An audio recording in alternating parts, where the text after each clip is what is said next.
Acımadı kardeş benim gözyaşlarıma, gözyaşlarıma.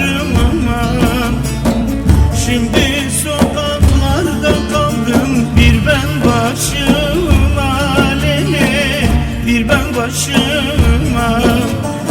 Ölürüm sana, yanarım sana, bir canım vardır lele veririm sana. Ah Diyarbakır, vah Diyarbakır, evan zalma lele çık seridekir. Ah Diyarbakır, vah Diyarbakır, evan zalma lele çık seridekir.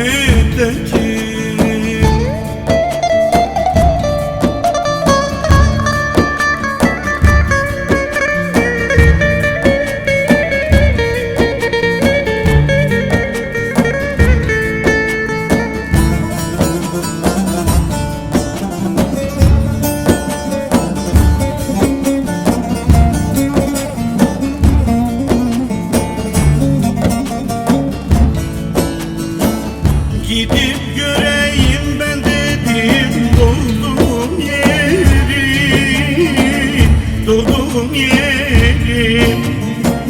Yasak deyip koymadılar, dönmüşem geri, dönmüşem geri.